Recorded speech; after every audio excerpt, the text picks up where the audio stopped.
We first meet Eugénie Clary, a 26-year-old girl from a rich French aristocratic family in the 19th century. The famous French author Victor Hugo's funeral is happening right now in Paris. When Eugénie got home, his strict father asked, "Where was she?" In response, she lies and says she was out with a friend. Théophile, her brother, smiles when he figures out that Lawrence is lying. A debate is happening tomorrow, he says. To change the subject, Eugénie asks her brother to take her with him. Her father says no by saying, "I'm telling her that females shouldn't go to these kinds of events." After dinner, Eugénie sees something strange when she holds a candle up to a mirror. This seems to initiate a seizure-like experience. This is seen by her grandma, but she doesn't go crazy over it. Eugénie later gets her grandma ready for bed by combing her hair gently. While walking back to her room, Eugénie hears whispers in the hallway and sees Théophile having fun with some man. Seeing it, she smiles honestly and quickly goes back to her room. Before leaving for the argument in the morning, Eugénie is in Théophile's wagon, which surprises him, although their father strongly tells her not to go. According to Eugénie, she doesn't want to go to the argument. She'd rather be dropped off at a coffee shop on his way there. When Théophile agrees to this, the siblings leave on their trip. In the cafe later, Eugénie sits next to a man who is reading a book about ghosts. After looking at each other, the man introduces himself. Immediately, he starts flirting with her. Eugénie is awkward at first, but his sense of fun makes her feel better over time. This man gives her the book and asks her to return it when she's done reading it, because she admits she wasn't looking at him but at the book he was reading. Eugénie begins reading the book at night and is immediately engrossed in it. Later that day, the kids and their family go on a trip with another wealthy family. Families want Théophile to be interested in the other family's daughter. Théophile acts to be interested in the girl so that no one will think he is cheating. Meanwhile, Eugénie sees that her brother is upset and tells the girl to leave. This makes Eugénie's father very angry because she is getting in the way of Théophile's relationship. Later on Christmas Day, Théophile and Eugénie start arranging the house together. While they are upstairs looking for decorations, Eugénie has a seizure. She froze in fear when she heard something whispering from the corner. She was being comforted by her brother. Later, Eugénie tells her brother that she can see ghosts, and that for several days now, the ghost of a young woman has been showing itself to her.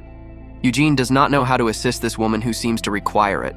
Eugénie says she felt unusual at first, but after reading the book the young man at the cafe gave her, she felt more normal. This makes Théophile nervous because he knows that girls with Eugénie's situation are often treated unfairly by society. He knows that the family will eventually become upset at her and take action against her. At night, Eugénie has another seizure while she is combing her grandmother's hair. She is clearly possessed. Without thinking, she gives up her job and starts looking through her grandmother's dresser. Eventually, she finds a necklace that her grandfather gave her grandmother as a gift 40 years ago.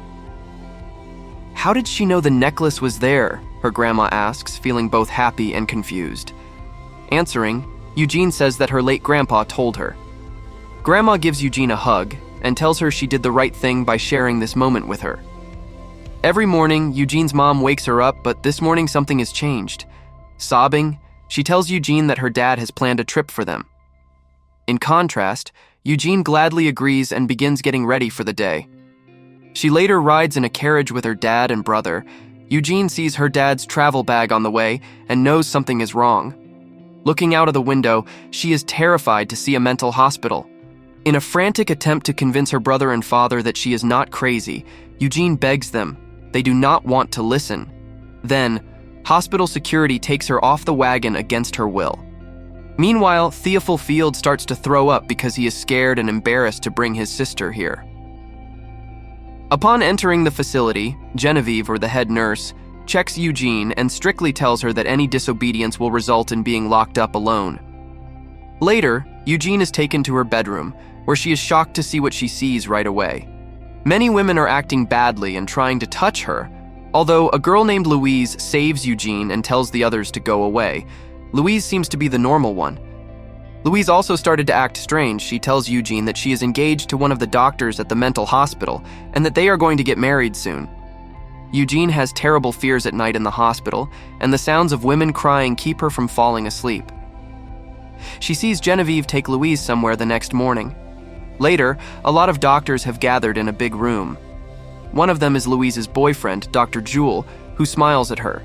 There, the head doctor, Charcot, hypnotizes Louise with a tuning fork and tells her to touch herself. But the doctors don't know that Louise has been traumatized by her uncle and that her aunt wrongly blamed her for it. Louise has an epileptic attack because this lesson brings up a memory that makes her shake. Geneviève later tells Louise how well she did to make her feel better in the hospital. Dr. Julies comes in and he sends all the other staff out of the room. He acts like he cares about Louise. In fact, though, he's a pervert who uses his patient's weakness to get what he wants. It seems that Dr. Jules told Louise that he would marry her when she got better, so she let him have fun with her. Eugénie tells Geneviève one day that her dead sister sent her a message. Geneviève doesn't trust her and doesn't believe her. Eugénie tells Geneviève secrets that no one else knows in order to make her point, like the letter she sends to her sister and the color of her hair. Geneviève is shocked when she hears this, but she still doesn't believe Eugénie and leaves. On the following day, Eugénie's turn to be checked by Dr. Charcot finally comes. Insisting that she is not crazy and that she can see ghosts, she stands her ground.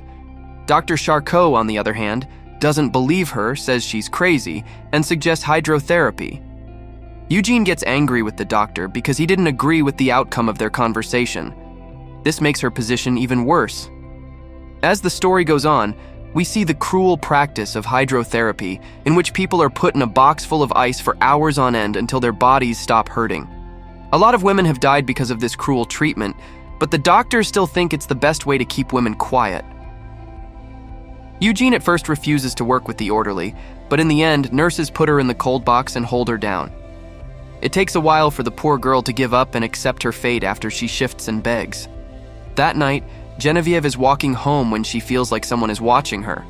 To her surprise, Théophile comes up to her and makes a request. Before she was sent to the hospital, Eugénie had been reading a book about ghosts. He asked her to give Eugénie that book. He gave up on her sister and he feels bad about it, so he thinks that this is the least he can do for her now. Geneviève decides to read the book all night because she is interested in it. The next day, Geneviève talks to Eugénie about the book about ghosts. She is still shaken by it. She then makes a deal. Geneviève will give Eugénie the book if she let her talk to her dead sister. However, Eugénie wants more than just the book. He wants freedom, which is almost impossible. Geneviève agrees to try to convince Dr. Charcot of this anyway. Geneviève wakes up Eugénie that night and takes her to the office so she can talk to her dead sister. At first, Eugénie has a hard time getting in touch, but after a short while, the dead sister reaches out and tells Geneviève that their father has become sick in the kitchen. After that, Geneviève runs home right away and finds her suffering father. She takes care of him, and when asked how she knew he was sick, Geneviève says she talked to her dead sister through a girl at the hospital. She is shocked when her father scolds her and says she has gone crazy, just like your cases. In the afternoon, Eugénie sees a patient who has gone crazy from taking too much medicine. It's shocking that the doctors don't feel bad about what they did and even make mean jokes about her pain. Eugénie is furious about this, so she goes up to the doctors and accuses them of using weak women as test subjects for their crazy medical trials. Then she says she will tell everyone about their cruel and unethical behavior as soon as she leaves the place. Eugénie was then put under sedation and locked up alone for a month so she couldn't affect other women in the hospital. Dr. Charcot puts Eugénie under the close watch of Jean, a nurse who is very mean. The windows in the room are rarely opened, and she gets her food through a small hole in the bottom of the door. It's clear that the point of this therapy is to break the patient's will, and as expected, Eugénie slowly goes crazy over the course of the days. One day, Jeanne goes into Eugénie's isolation cell to bring her food and tries to talk to her. Eugénie doesn't say anything until she feels like Jeanne's dead mother is in the room now. It turned out that Jeanne had put her own mother in the hospital, where she also died. None of this seems to bother Jeanne, that is, until Eugénie talks about her son, Jeanne's mother killed him. In tears, she clings to Eugénie and cries on her shoulder when she hears this. But a short time later, she grabs Eugenie's hair and tells her not to say anything else about her son. In a fit of rage, Jean bursts out of Eugenie's room and hits one of the patients in the hallway. She brushes it off because she thinks someone crazy is acting crazy again. The woman didn't know that Geneviève had sent her to steal the keys to the isolation room. With the keys in her hand, Geneviève goes to see Eugénie by herself and talks to her sister's ghost. Eugénie tells her about a message from Geneviève's sister while they are talking. Geneviève's letters make her sad, so she tells her to stop them. She wants her to be happy, live her life, and move on. Later that same day, Geneviève tells Dr. Charcot that Eugénie has gotten a lot better since she was put in isolation. Even though he is still a little skeptical, he lets Eugénie go back to the general ward. Eugénie meets and hugs Louise as she walks out of the dark, isolated room. Louise is now in a wheelchair because of the horrible experiment she was put through. A few days later, the asylum's annual ball happens. This is one of the few times the women are allowed to dress up, dance, and live a normal life for a short time. Théophile also gets an invite, so he goes to the event to meet Eugénie. They start dancing with the rest of the crowd because they are happy to see each other. At the same time, Jean keeps a close eye on them. Eugénie and her brother, on the other hand, dance their way out of the crowd when Jean starts to think about something else. Then they are able to sneak into a room where Geneviève is waiting. The party, on the other hand, quickly turns into a crazy house. Because the doctors get so drunk that they can't stand it, they start taking advantage of patients who have no idea what's going on. At the same time, Dr. Jules, who is very drunk, lets his inner devil take over and pushes himself on Louise in a room.